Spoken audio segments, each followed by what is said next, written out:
ВМРО ДПМН ќе гласа против поставување точката за уставни промени на собраниска седница, но на неа ќе присуствува, изјави лидерот Христијан Мицковски. Дополнително ќе утврдиме стратегијата, но да ќе бидеме присутни на самата седница.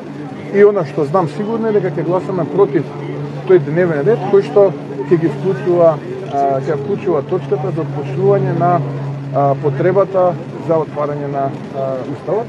Тоа ќе гласаме против, но за понатамошниот тек од седмицата ќе дополнително ќе координираме со тоа. Информацијата дека пратеник од владеачката коалиција јавно објавил дека за уставни измени нема да гласа, Мицковски со коментар.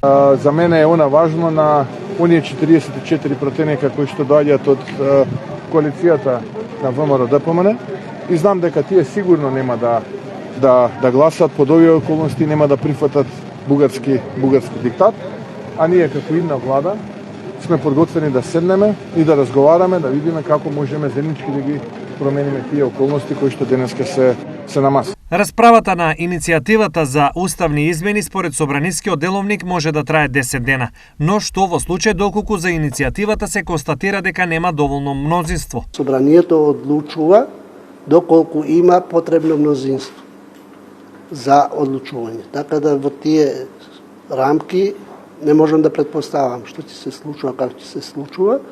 И во тој контекст формално, значи, собранието ќе почне со работа на 18, а чинот на гласање дали ќе биде по завршување на расправата или ќе биде одложено, тоа зависи од конкретната состојба на